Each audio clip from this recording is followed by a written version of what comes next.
শাপলা প্রতীকের প্রশ্নে আপোষহীন এনসিপি শাপলা না পেলে নির্বাচন কমিশনের সামনে গিয়ে গণতান্ত্রিক উপায়ে প্রধান নির্বাচন কমিশনারকে পদত্যাগ করানো হবে বলে হুঁশিয়ারি দিয়েছেন দলটির মুখ্য সমন্বয়ক নাসির উদ্দিন পাটোয়ারি।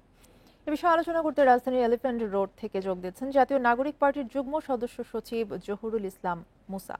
আপনাকে স্বাগত জানাচ্ছি ইন্ডিপেন্ডেন্ট সংবাদে। এবং যেটা শুরুতেই জানতে চাইবো, শাপলা কলি প্রতীক তালিকায় যুক্ত করেছে নির্বাচন কমিশন, সেক্ষেত্রে আপনারা কি শাপলা কলি প্রতীক নেবেন?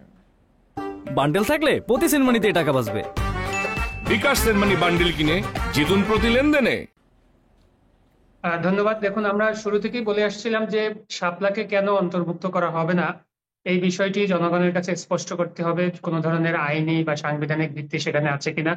নির্বাচন কমিশনকে আমরা দেখেছি বরাবরই এই বিষয়টি এড়িয়ে যেতে, এবং তারা কোনো গ্রহণযোগ্য ব্যাখ্যা জনগণের কাছে জবাবদিহিতা তারা কিন্তু করেননি। দ্বিতীয়ত, তারা এর আগে এতদিন পর্যন্ত যুক্তি দিয়ে এসেছিলেন যে যেহেতু বিধিমালার তফসিলে এই তালিকার ভিতরে শাপলা অন্তর্ভুক্ত নাই, এই কারণে শাপলা বরাদ্দ দেওয়া যাচ্ছে না। কিন্তু আজকে আমরা দেখলাম যে তারা কিন্তু শাপলা কলি অন্তর্ভুক্ত করেছেন বিধিমালা সংশোধন করে, এবং আরো কিছু প্রতীক তারা অন্তর্ভুক্ত করেছেন, এবং কিছু কিছু প্রতীক বাদ দিয়েছেন। আমরা এই প্রশ্নটিও তাদেরকে করেছিলাম যে কোন নীতিমালা বা কোন নিয়মের ভিত্তিতে আপনি প্রতীক অন্তর্ভুক্ত করেন এবং প্রতীক বাদ দেন, সেটি জনগণের কাছে স্পষ্ট করতে হবে। সেই জিনিসগুলো কিন্তু তারা করেননি। তারপরেও তারা শাপলা কলি অন্তর্ভুক্ত করেছেন, এটিকে আমরা একটি ইতিবাচক পদক্ষেপ হিসেবে দেখি। এবং তারা এখনো আমাদেরকে শাপলা কলি বরাদ্দ দেননি। তারা যদি বরাদ্দ দিতে চান, সেক্ষেত্রে আমরা হয়তো বিবেচনা করব। কি শাপলা প্রতীক না পেলে আপনারা নির্বাচনে অংশ নেবেন না?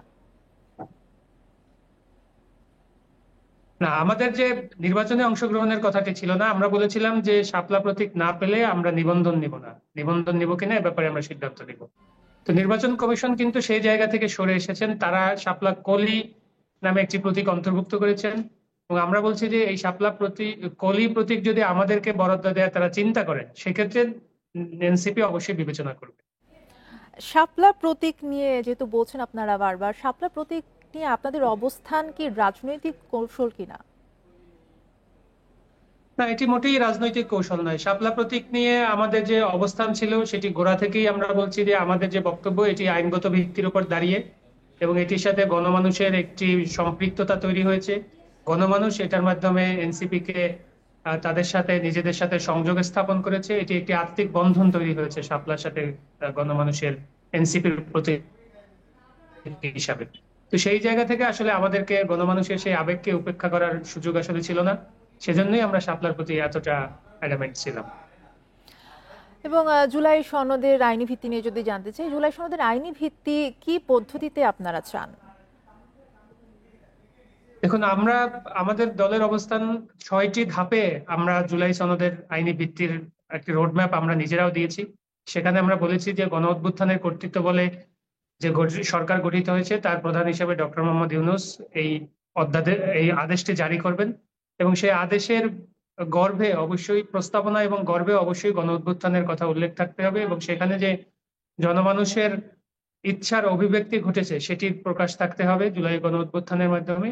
দ্বিতীয়ত, এই আদেশের অধীনেই একটি গণভোটের কাঠামো থাকবে, সেই গণভোট এই আদেশের অধীনে অনুষ্ঠিত হবে, এবং গণভোটের প্রশ্ন কি থাকবে সেটিও এখানে স্পষ্ট থাকতে হবে।